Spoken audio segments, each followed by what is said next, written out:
Terima kasih pemirsa, Anda kembali menyaksikan Kominfo Newsroom.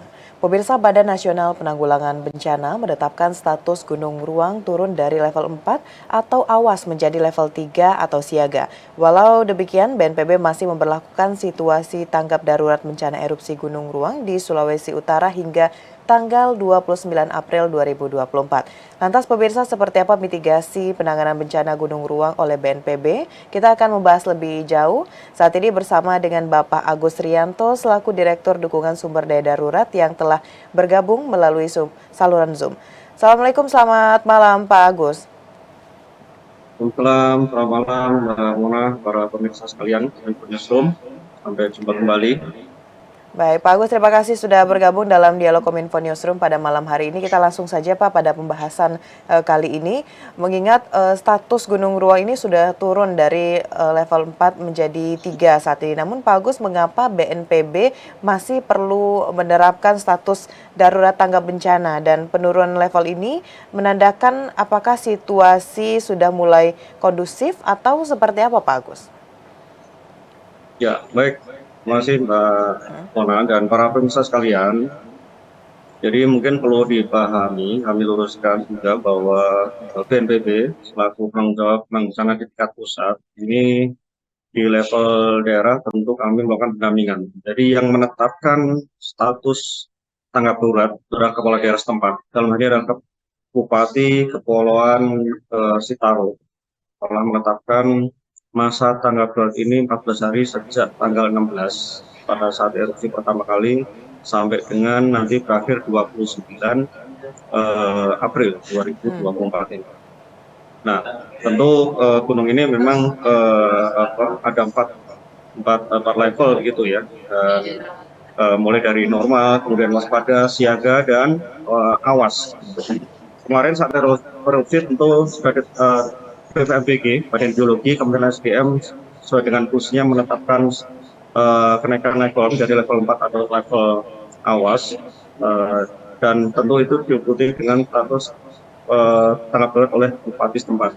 Kami tim dipimpin oleh dua deputi berlapangan dan melakukan pendampingan dan 14 hari ini ditetapkan untuk respon awal untuk tentu yang kita prioritaskan adalah penanganan pengungsi ya. Jangan sampai terjadi korban, dan alhamdulillah sampai dengan saat ini tidak ada korban jiwa, sehingga tentu ini kita syukuri. Dan untuk 14 hari mulai sejak ditetapkan tanggap darurat tersebut, upaya-upaya pemulihan ataupun penanganan dasar ya, penanganan dasar pengungsi itu dilakukan.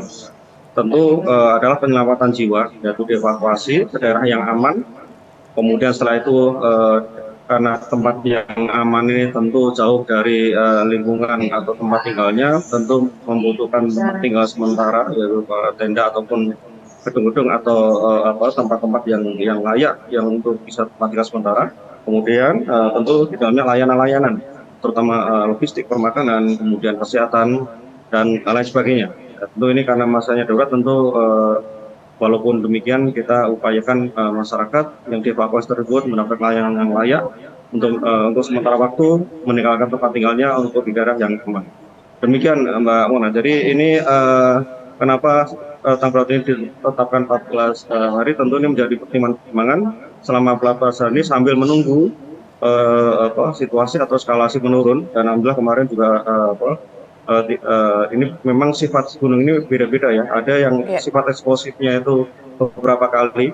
Jadi kemudian mungkin setelah eksplosif tertinggi barangkali masih ada beberapa eksplosif atau erupsi-erupsi yang lainnya. Tetapi Gunung Ruang ini ternyata memiliki sifat yang berbeda pula, sehingga eksplosif yang terbesar kemudian cenderung menurun, sehingga BPMBG, Badan Geologi Kementerian SDM, kemudian menurunkan statusnya menjadi level siaga. Demikian Mbak Mona. Baik Pak Agus, setelah adanya penurunan status menjadi level 3 pada saat ini, tentu juga ada radius bencana yang berkurang menjadi 4 km. Nah, terkait dengan hal ini, apakah warga atau penduduk yang tinggal di daerah sana sudah mulai kembali ke rumahnya atau masih bertahan di rumah tersebut? Seperti apa informasi terbarunya, Pak? Ya, baik. Jadi begini Mbak Mona, para pemirsa sekalian. Jadi tentu ini ada dua segmen ya. Jadi pertama tentu bagi masyarakat yang tinggal di daerah radius kurang dari 4 kilometer gitu ya, ya radius terdekat dari kawah, tentu ini dengan suasana atau efek dari abu vulkanik yang luar biasa, tentu ada beberapa rumah yang katakanlah mungkin atapnya karena tertimpa oleh vulkanik yang cukup tebal, kemudian atapnya rusak, tidak bisa ditempat tinggali, ataupun ada beberapa segmentasi permukiman yang memang masih bisa katakanlah bisa dibersihkan gitu ya. Jadi ini ada dua segmen bagi masyarakat yang memang masih rumahnya itu kalau rusak gitu ya, karena berada di radius terdekat dengan kawah. Tentu ini membutuhkan effort, nanti perbaikan-perbaikan, bahkan mungkin ada program relokasi agar masyarakat tinggal di daerah aman. Nah ini untuk masyarakat yang tersebut, yang rumahnya rusak tersebut, dengan atap maupun beberapa strukturnya yang memang masih tebal abunya, ini masih tinggal di Pulau Tagulandang, di daerah yang aman begitu. Kemudian untuk yang bagi masyarakat yang memang di radius ataupun segmen ataupun wilayah-wilayah yang rumahnya tidak rusak dan cukup ada pembersihan. Dengan penurunan level ini, masyarakat sudah ada beberapa yang berangsur kembali untuk pembersihan rumah maupun lingkungannya. Namun demikian tentu kita masih melakukan pendampingan pemerintah daerah terus mensiasatkan petugas maupun relawannya untuk kita tetap siap siaga, karena memang ini statusnya level 3 adalah siaga. Tentu seluruh komponen baik pemerintah, aparatur, kemudian para relawan maupun masyarakat sendiri memang kita juga tetap waspada ataupun tetap siaga apabila memang kita tetap memonitor terus perkembangan dari BMKG, apakah nanti cenderung level ke level 2 atau tetap siaga. Kalau level siaga tetap kita harus siaga. Tentu ada rekomendasi dari BMKG daerah-daerah mana yang belum boleh untuk masyarakat kembali, ataupun daerah-daerah yang terutama untuk daerah-daerah aliran lahar karena ini sudah purna ya erupsinya. Tentu apakah nanti itu merupakan daerah aliran lahar yang memang jadi ancaman berikutnya begitu Mbak Mona dan para pemirsa. Jadi ini ada dua segmen, ada yang memang masih tinggal di daerah pengungsian, ada yang sudah kembali untuk tergantung pada eskalasi wilayah yang terdapat tersebut. Demikian Mbak Baik. Mona. Baik, lalu bagaimana dengan masyarakat yang tinggal di sekitar pantai, Pak? Mengingat runtuhan gunung api ini berpotensi juga untuk menyebabkan adanya tsunami. Ya, tentu ini pada saat di-announce ya oleh pihak instansi terkait, BPBD maupun BMKG, terkait dengan adanya tsunami ya, akibat dari runtuhan itu, tentu karena pengalaman dari beberapa kejadian tsunami sebelumnya, baik tsunami yang skala besar maupun menengah, tentu ini masyarakat tentu tidak dipungkiri adalah tentu ada kepanikan gitu. Sehingga masyarakat pada saat itu berbondong-bondong ke daerah aman. Daerah aman di mana? Daerah-daerah yang tinggi. Satu sih daerah tingginya adalah erupsi. Nah, tentu ini kemudian dengan berbagai sumber daya, termasuk beberapa kapal, baik dari KRI maupun Basarnas, ataupun kapal masyarakat, untuk mengevakuasi ke tempat yang aman. Memang tempat yang aman ini tentu kalau dilihat dari posisi gunung ini di dalam satu pulau, tentu adalah pulau sebelahnya, ataupun yang sudah melewati lautan ya sekitar 2 jaman nyebrang untuk ke daerah yang aman. Namun demikian, alhamdulillah juga beberapa saat kemudian ada announce, ada selesai pengumuman dari instansi terkait, yaitu BPMBG maupun BMKG, bahwa dicabutlah warning ataupun warning sign terkait dengan tsunami tersebut, dan tentu menjadi sebuah kelegaan dari masyarakat tidak adanya tsunami. Tapi pada saat itu memang terjadi kepanikan, namun kemudian dengan kesigapan dari aparatur, baik pemerintah daerah, TNI Polri, dan relawan untuk mengevakuasi masyarakat dan mengevakuasi kepanikan tersebut berangsur turun, dan kemudian adanya announce ataupun pengumuman bahwa ancaman ataupun warning terhadap tsunami tersebut sudah dicabut. Demikian Mbak, jadi ini posisi masyarakat sudah berangsur-angsur stabil terkait dengan penurunan eskalasi erupsi maupun terkait dengan pencabutan warning terkait dengan ancaman dari tsunami tersebut.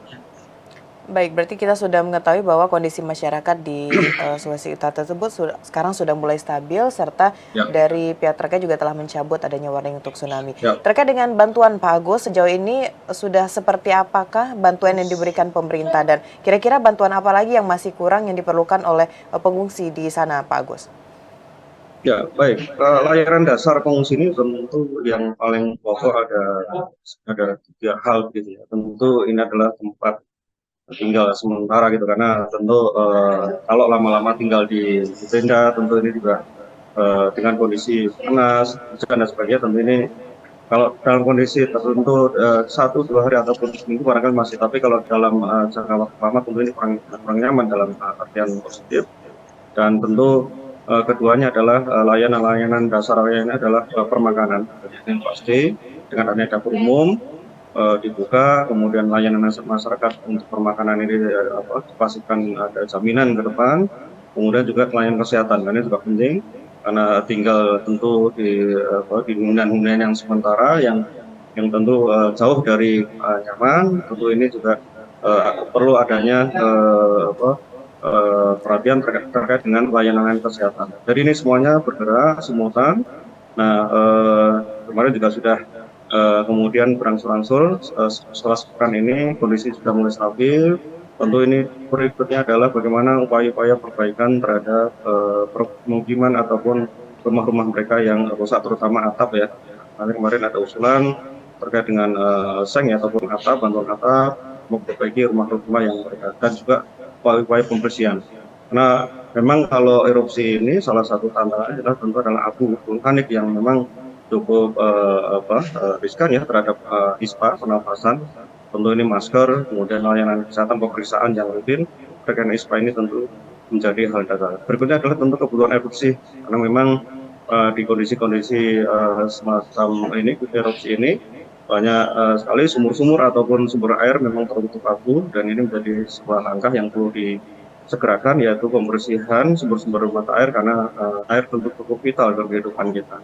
Jadi ini insya Allah ke depan Mona dan pemirsa terus kita evaluasi, karena setiap malam tentu ini ada evaluasi di posko, baik dari pemerintah provinsi, kabupaten kota maupun dalam hal pendampingan dan pusat, dan Polri selalu untuk mengevaluasi bagaimana keberlangsungan dari layanan dasar para pengungsi ini setiap hari, kemudian akan diinventarisir beberapa kebutuhan ke depan, dan tentu akan diupayakan pemenuhannya kolaboratif semua pihak. Kita bergotong royong untuk merespon ataupun menolong saudara-saudara kita yang ada di Kepulauan Sitaro ini. Demikian Mbak Mona. Baik, terakhir Bapak, bagi masyarakat yang ingin memberikan bantuan logistik, bagaimana cara penyalurannya? Kemana mereka bisa memberikan bantuan itu, Pak? Baik, jadi ini sebenarnya ada 3 entitas gitu ya. Pertama tentu dari pemerintah kabupaten ini juga membuka pelayanan, dan ini karena daerah yang teraman itu di kecamatan Bandang ya, di satu pulau yang memang sebenarnya Gunung Raung ini satu kecamatan dengan pulau besar ini gitu. Jadi di Kecamatan Tagulandang itulah pusatkan seluruh pelayanan dasar pada masyarakat yang dikelola oleh pemerintah kabupaten. Itu ini didampingi oleh instansi pusat maupun dari provinsi. Berikutnya juga, kalaupun belum bisa nyebrang ke pulau tersebut, tentu ini bisa kemudian kita alamatkan ke pemerintah provinsi, dalam hal ini BPBD Provinsi Sulawesi Utara di Manado. Jadi nanti yang akan manage, mengatur bagaimana lalu lintas atau bagaimana pengerahan dari logistik bantuan masyarakat ini kepada para masyarakat yang ada di Pulau Tagulandang maupun yang ada di pulau yang posisinya berada di lereng Gunung Raung tersebut. Jadi bisa kemudian keterbatasan transportasi, memang di sana ada keterbatasan transportasi, bisa Bapak Ibu para pemirsa yang ingin memberikan donasi, silakan. Ada alokasi pemerintah dari BPBD provinsi siap menerima di kantor BPBD provinsi di Manado ya, posisi Manado, ataupun juga tentu ini entitas-entitas lainnya, para relawan, apakah melalui PMI, melalui Basnas, tentunya tentu ini juga saling terhubung, tapi dalam satu kemarin itu koordinasi di tingkat pemerintah untuk tingkat provinsi dikoordinasikan oleh BPBD Provinsi Sulawesi Utara. Tapi kalau tidak di Rankura, apabila mungkin Bapak Ibu para relawan langsung ke Pulau Tagulandang, langsung ke tempat evakuasi utama, evakuasi masyarakat silakan. Tentu nanti ini dikoordinasikan dengan posko yang ada di provinsi untuk bisa difasilitasi ataupun dikoordinasikan lebih lanjut untuk sampai bisa ke lapangan. Demikian Mbak Mona, para pemirsa sekalian. Baik, bagi masyarakat yang ingin memberikan bantuan logistik bisa langsung menghubungi BPBD Provinsi Sulawesi Utara. Pak Agus, terima kasih banyak sudah memberikan informasi terkait dengan bagaimana informasi terkini mengenai status Gunung Ruang yang ada di Sulawesi Utara. Selamat melanjutkan aktivitas Pak Agus, selamat beristirahat. Baik, terima kasih Mona, selamat malam para pemirsa. Baik pemirsa, itulah dialog kita bersama dengan Direktur Dukungan Sumber Daya Darurat, Bapak Agus Rianto. Usai jeda pariwara, kami akan kembali dengan informasi lainnya. Tetaplah bersama Kominfo Newsroom.